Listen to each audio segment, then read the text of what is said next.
Hey y'all, it's Samantha. And it's Kay. And we are here with another episode of A Brunch Session. Alright girl, how was your week? Well, as some of you may know, I turned 26 on the 12th. So that was a huge age. I don't know why 26 feels different than 25. I feel like when I turned 25 from 24, I was like, oh, 25. But this age, it was really different. Maybe because I'm somewhere different, like mentally and emotionally in grad school. That is true. Yeah, in a whole new city. A lot has happened since I turned 25. I graduated. Did I graduate UCF at 25? No, I didn't. I was back home, went to school. A lot has happened since then, so I don't know. 25 was a crazy year. It was. Now I'm 26 and I feel old. Everybody kept saying, you almost 30. I'm like, hold on. Like, I got 4 years, like. But literally, but think about it though. For us to get to 25, look how quickly that happened. So you to get to 30, I say you because, you know. Shut up. Shut up. Yeah. I don't want to think about turning 30, but right around the this year corner, was great. right? This birthday was, for it to be in quarantine, I feel like this is probably one of the best birthdays I've ever had. Oh, yeah, you did say that. Yeah. Multiple times. This birthday, I don't know what it was. I think my mom woke me up, so we went to the beach with my aunt and my cousin.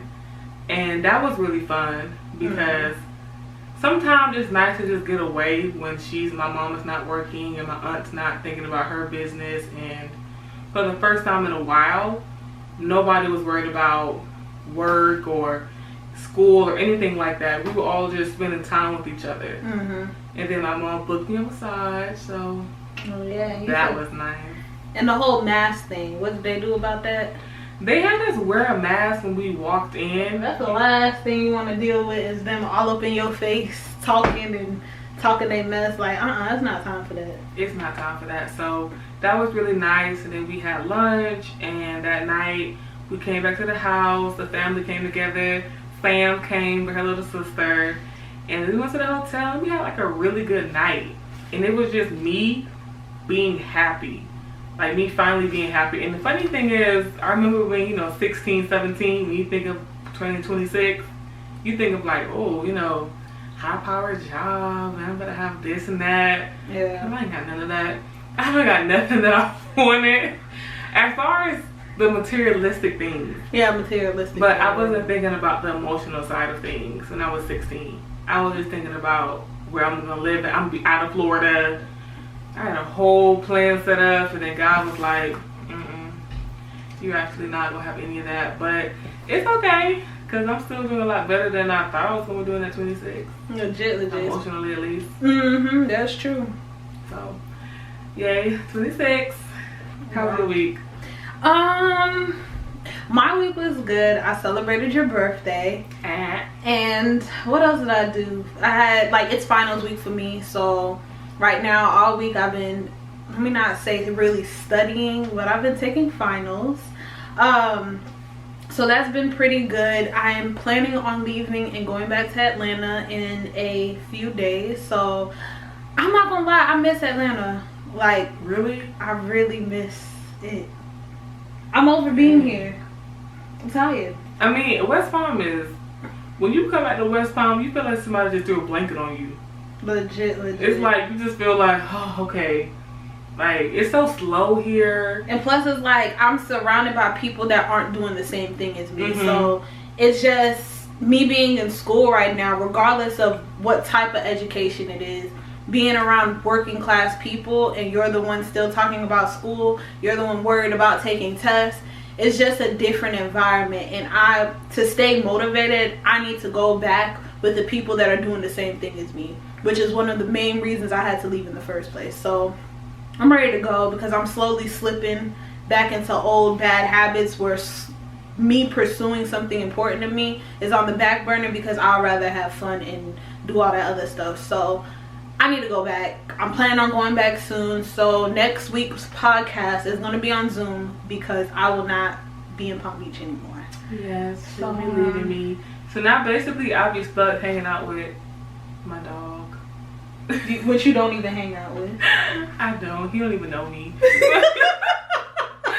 But I won't have anybody when she leaves. So She lying. She got a whole bunch of little besties. I really don't. Not here. Who was from? We don't gotta say their names, but you got them though. Name drop it, shorty. But you know what? It's okay. Right. No, we gonna leave it alone. But yeah, I'm going back. I can't do it. I'm glad that I got to spend time with my family. It was well enjoyed. Usually when I come back to Palm Beach, there's always some foolishness that happens. So the fact that it was pretty good and I enjoyed almost every day, even though I wasn't productive every day, the fact that I enjoyed it, you know, West Palm Beach this time didn't leave a bad taste in my mouth like it usually does. And that's what really, you know, made me happy about this time. So that's a blessing, because I know sometimes coming back home, you like, ooh, get ready. Literally every single time I came back to Florida, something bad happened.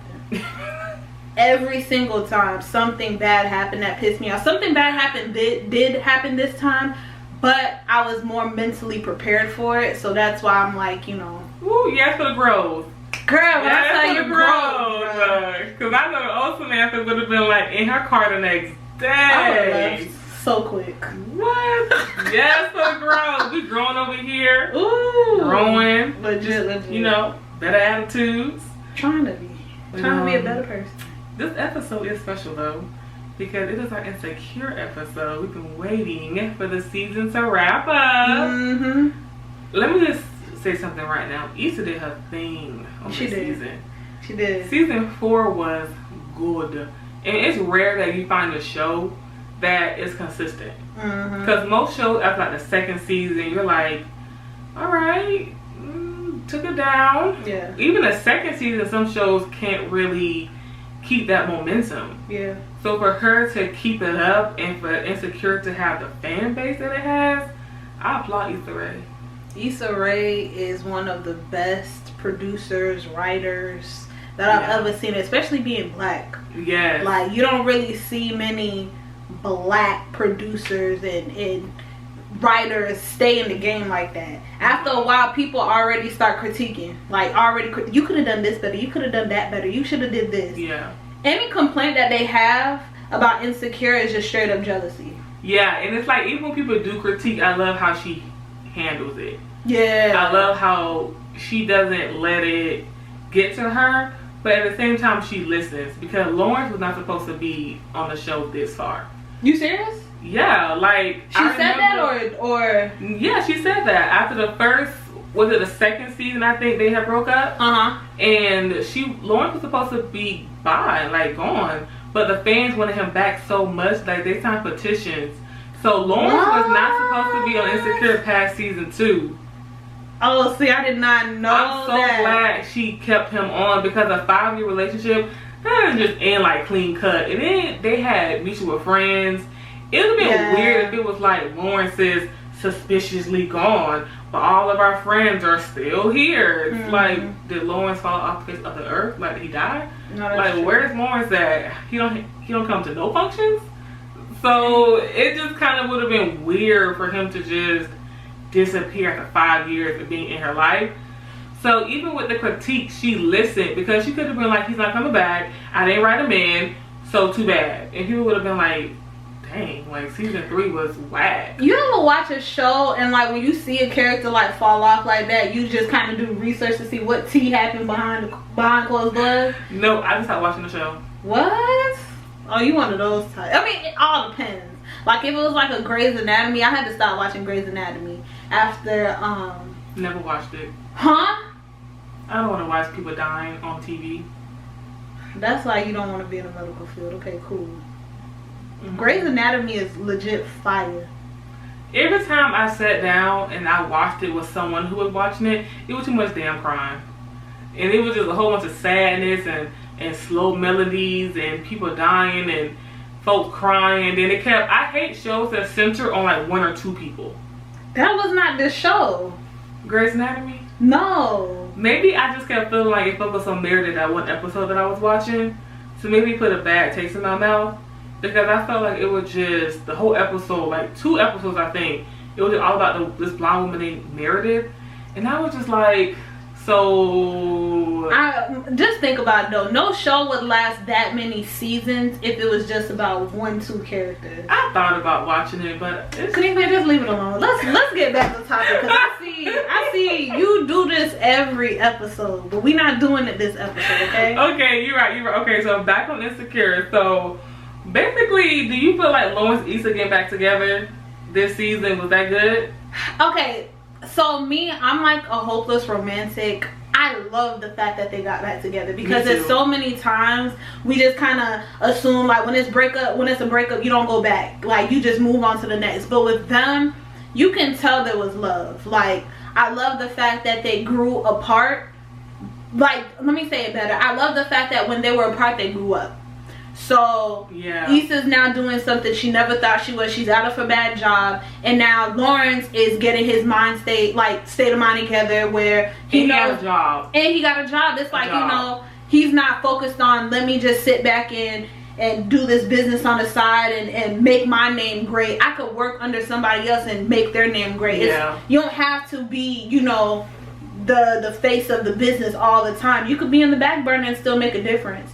So the fact that they came together and they're both like grown and more mentally stable, I like it. Yeah. But at the same time, I feel as though they should have never got back together. You say all that to say. What was it? I was like, nodding along, following along, but I feel like they shouldn't got back together. I feel as though, like, I love the love story, but at the same time, I'm sitting here thinking, like, she did not give another guy a real chance. Like Daniel was never bad to her, ever. Yeah, but a guy doesn't always have to be bad to you. But she was in love with, like, she was not in love with Daniel. Okay, well, let me say it better. He was an itch that she needed to scratch, but that girl needed to scratch that itch a freaking lot. Because the dick was good. Like, what did you want us to do? Like, that don't mean nothing. No, but my thing is like, she never gave the relationship a shot, and he kept trying. Like, he tried so many times. I don't feel like Daniel tried. You lying. I feel like he tried that one time at the event when she got caught. But after that, things got really kind of awkward. He did let her live with him. A round of applause. But that's a nigga. Yeah. You got niggas that's gonna let you live in their house. In fact, I do. But at the end of the literally drops the freaking mic. Since when? Girl, since forever. Don't play me. Don't play me, because I didn't. You didn't tell me none of this. Come here. I've been offered when I needed a place to stay. I've had guys offering me to like stay with them. I'm not talking about for a night when you in town. I'm talking about. No, I mean when I was like in college, when I didn't have a place to stay. When UCF. You didn't have no place to stay. Yes, I was homeless. I didn't have a place to stay at UCF for like a few. That's when I stayed with my 2 girlfriends, like off and on. But I had a dude offer to let me stay with him, but I said no because we weren't together. But he was like, "We need a place to stay. Like, you can crash here for the few weeks that you're gonna be out of a place." Oh, it was that summer? Yes. Oh, okay, I remember now. Yeah, but even now, you know, I got a few friends and I needed a place to stay. Excuse the hell out of me. But they ain't getting no nookie though. But we not talking about nookie. We just talking about a guy. No, she wasn't. Not when that happened. Not when they first started. When he first let her. Weren't they sleeping together when she later on? It wasn't at the beginning. He knew it was gonna happen though.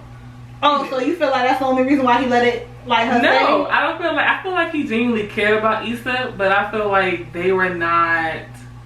I don't feel like they were compatible. I think they were better off as friends, and once again, they're 2 friends that kind of messed up the friendship. But I mean, they did start out dating in college, so I will give them that. But I don't know. It just with Daniel and Issa, it felt sweet, but I never felt that passion.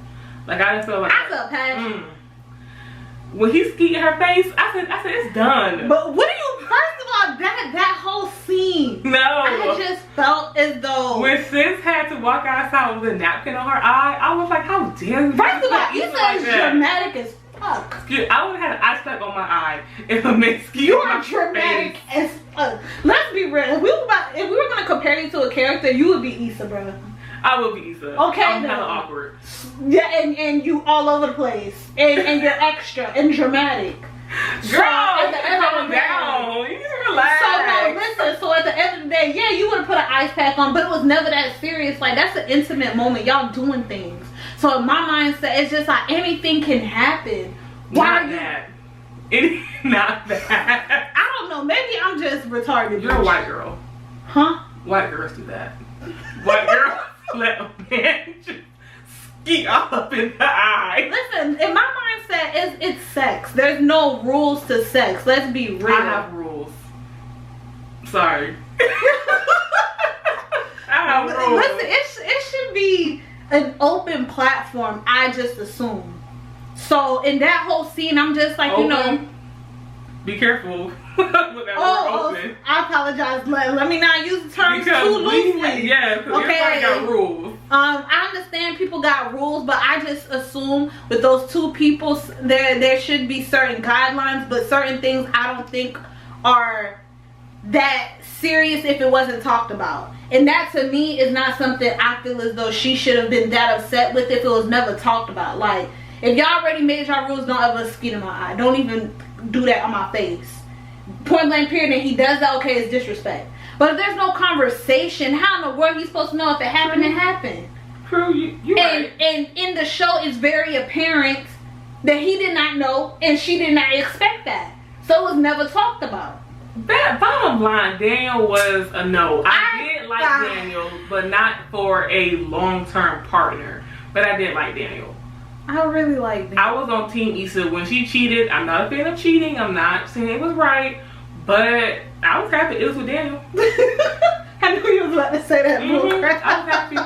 I was like, go Issa, go Issa, go. Ho Issa, ho Issa, ho. Like, get your hoe on. Lawrence was a bum. Nah, yeah, with a bad hairline. He made his He bed. didn't get haircuts. Fade. It didn't look like he even wanted to dress up, do nothing. Like, he just looked a mess. Every time I looked at him, he was faded. His little just like faded in the background. So Daniel came over and was like, hey, let me scratch it. But okay, what about Nathan? I don't think she gave Nathan a fair chance either. Nathan ghosted her. Nathan ghosted her, but he came back with a legit situation. He came back and told her this episode what, 10 or 9? No. She didn't know he was bipolar. But okay, so that gives a justification. Point blank period. At the end of the day, when he came back, he sat there and said, listen, I do this thing where when I get upset, I leave. But why would you give someone like that a chance if they are telling you that when I get upset, I leave? Would you be like, okay, I'll put up with that? Or would you say we need to sit down and communicate and talk about it? Well, we will have a conversation. No, my thing is, when that happened, I respected the fact that, you know, they kind of separated. Yeah. They was separated for what? Months, 2 months, whatever the case is. For a little minute, yeah. Yeah, so I respect that because now I gotta grow myself. I'm not worried about you. Get your life together, and then eventually, if we ever come together, we gonna come together. And they literally came back together.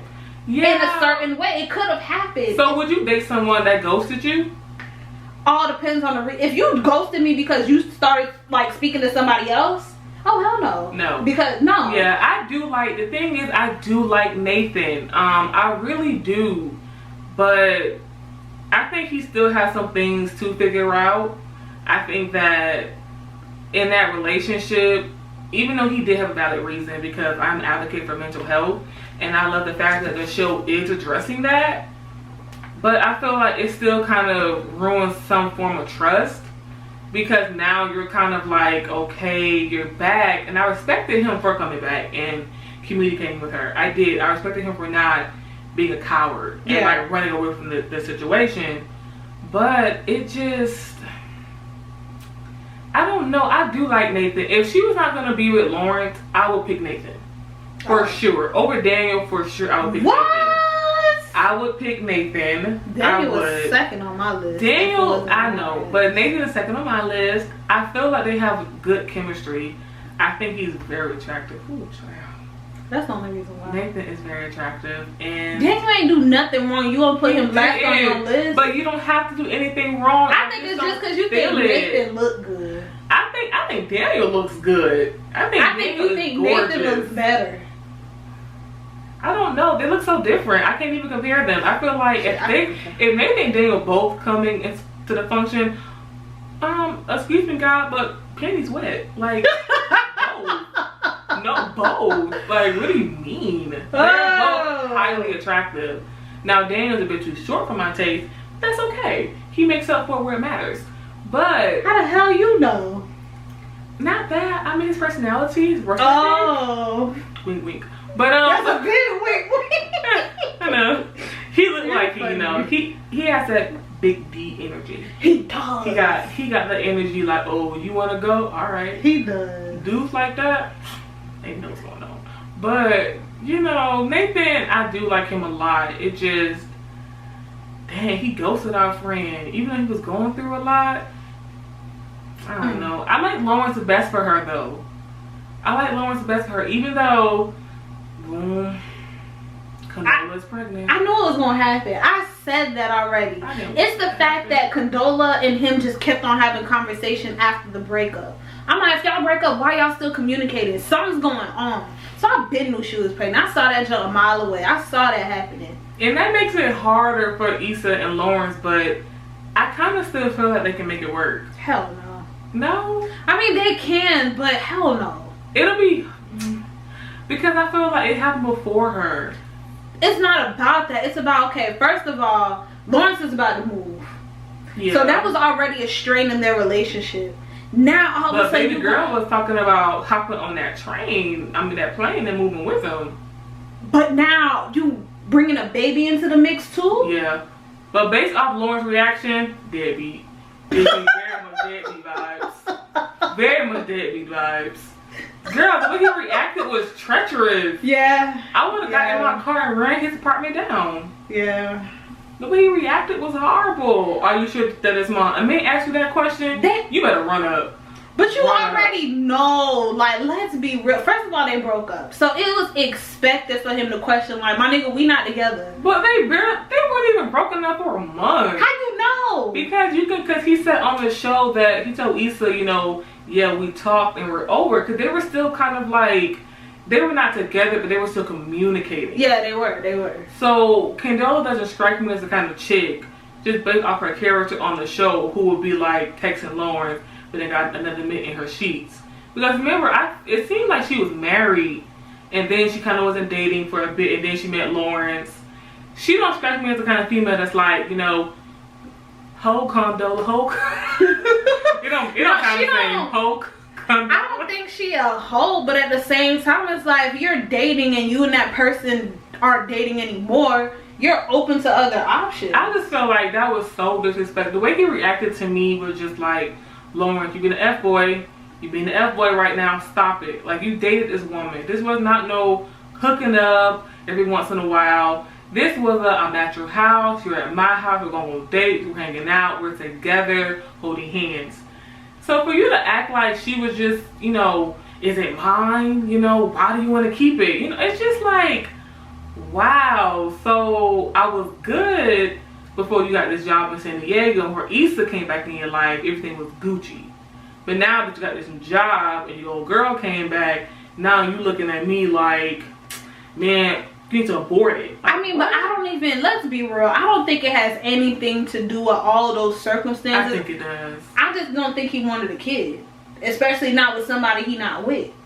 I feel like that's too, but also I feel like he definitely thought about the San Diego job and Issa in that moment. He probably didn't want a baby too, but to not think that didn't play a part, that definitely played a part. No, of course, and my thing is, I feel as though it played a part because we not together anymore. Like, I'm not trying to have no kid with somebody I'm not with. Like, regardless, that's the main thing that he said. But we're broken up. Like, why would you want to keep it if we're broken up? It's not really because I'm in a new relationship. It's we're not continuing anything. Yeah. So what do you need a part of me for? But at the same time, that's one of the biggest reasons why I dread, like, that's my biggest fear, is to become somebody's baby mama. Literally. Yeah. Because you end up in those circumstances too many times. Too many times. I don't know no baby mama, really, that gets a good ending with the person that they're with. Majority of the time, it doesn't happen. You either become a stay-at-home boyfriend where they never commit, It's just y'all end up living together in the ghetto. The ghetto. But that happens all the time. It does, especially in this neck of the woods. Let's not talk about that. We're not. Sorry, girls. But basically, but I feel like Lawrence was very selfish in that moment. He didn't stop for 1 second to ask this woman, "Are you okay?" He didn't stop for 1 second to think that this woman has a whole career, and you're gonna move, and you didn't think for 1 second to just say, "You know what? I'm upset, but I mean, are you good?" Like, yeah, you know, he didn't even stop for 1 second just to ask that question. Looked so hurt. My heart broke for her. Like, I'm team Issa. You gotta be a baby mama, bruh. So of course you hurt. What kind of response did you expect? I don't think she was expecting that, because Lawrence, I don't think she was expecting that reaction, because even if they're not dating anymore, I would have expected that reaction from him if it was just like a hit it and quit it or hookup thing. I know she wasn't expecting him to be like, "Oh, come here, baby, you know, I'm so happy." But the look on her face, was not expecting that kind of reaction. Like, it's one thing to say, "I don't want a kid, but, you know, are you okay? Like, I'm going to be in the baby's life. I'm not sure if I'm ready all the way, but, you know, how are we going to make this thing go?" Yeah. Versus being like, "Is it mine? Are you sure that it's mine? And why do you want to keep?" It's like, whoa, you don't have to run open arm, jump for joy about the news. But I don't think she was expecting him to treat her that way. I mean, I don't think she was expecting that. And I don't blame her on that, because it's like you said, when you're in a relationship with somebody, you never expect them to all of a sudden change because you're not in a relationship. Yeah. So I get that. But at the same time, it's like, I think I watched too many movies and I've seen too many situations where I watched the baby mama think that this man is going to go back to them, or think that this man cares about them. They don't. Like, if you choose to keep that child, you need to have a very understanding mentality that he might not be there, and you might end up being a single parent. Like, yeah, let's be real. You do have to keep that mentality for sure. And you have to be open-minded when you have this conversation. If that is a possibility of being the end goal, you need to have an open mentality that this man is not going to react 100% the way I assume just because we were together. You got to be ready for anything. Be ready. You do have to be ready for anything. I was not expecting that from Lawrence, just because it seemed like he come from such a good family, and he do give you these good boy vibes. Yeah, he really did. But like Tasha said, you the worst kind of F boy, because you F boy who don't think you F boy. And in that moment, Lawrence was screaming F boy all over. Yeah. In that scene, I was like, I'm about to slap this nigga. Like, I literally want to hop through my computer screen and choke him out. Like, why are you speaking to her like this? But you know what? When dudes, you know, stop hitting it, when it's over with, they go acting like you never mattered. Like, you were just in my bed with my friends. You were just fixing my sink. What? He was fixing her sink. How do you go from fixing my sink to it's really yours? Yeah. It's scary how selfish people can become. It's very scary how selfish they can become, especially when you don't expect it. When you expect it, it's like, okay, alright, whatever. But when you don't expect it, that's when it's like, dang, when did this happen? But, you know, I'm excited for next season to see if Lauren steps up and if him and Issa make it work. I feel like they can. I know a lot of people don't, but I am rooting for Issa and Lawrence. I kind of am. Well, good for you. I'm not. I don't care for them. But I'm rooting for Issa and Nathan too. So if anything, because it looked like Daniel's gone, I would prefer for her to be with He making beats for Drake. Beatmaster. But bro, when I say you shady, how you shady towards a show? Like, how that work? Remember that scene when that girl asked him, so do you work with Drake? And he was like, nah. And she was like, so you don't work with Drake? Oh, in Daniel the club? looked so hurt. No, in the class. When she in the class, that girl? Yeah. Dang, she ate Daniel up. He looked so hurt. I'll be hurt too. Drake, return his phone call. Stop. But you know we can't stop this conversation without speaking about Molly and Issa, which was the focal point of the season. It really was. And Molly and Andrew. Well, they were irrelevant since day one. I knew they was not gonna last. I already saw that happening. That's why I'm just like, I feel like Molly wanted a relationship so bad. She just kind of picked anybody. Anybody that tolerated her long enough, she just picked them. Especially because, first of all, well, I'll get back to it, but it's like every person she was with, she tried to find a reason for them not to want to stay. Just like with Homeboy. What's the guy that she saw? The little boy that never, he had that gay experience. Ooh, yes. And she swore up and down that boy was gay. She's talking about, oh, that guy went up to her. That guy went up to him and he was like, I said I knew he was gay. And all of a sudden he looked so stupid because the girl that he with looked just like your behind, dark skin and all. You was that nigga tight, bruh. And he wanted you. And you missed out on your opportunity over, like, I'm trying, if I was Issa, when I saw that girl pull up, my neck would have broke like, oh, what? Like, what did you see? Because I'm so confused. No, but, I mean, Andrew and Molly made a sexy couple, though. Like, aesthetics-wise, I thought they were very sexy together. I never thought I would date an Asian, but when Andrew came on the scene, I was like, oh, let me rethink this. Let me not be so close-minded. Because you a minority, I'm a minority. You know, you know.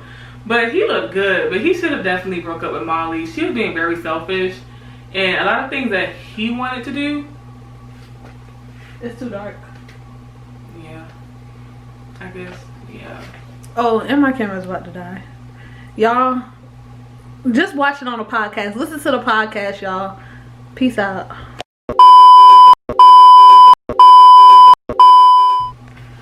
You shouldn't talk like that. Oh, thank you, leaving. Oh, shit, no people talk. Goodness fucking gracious.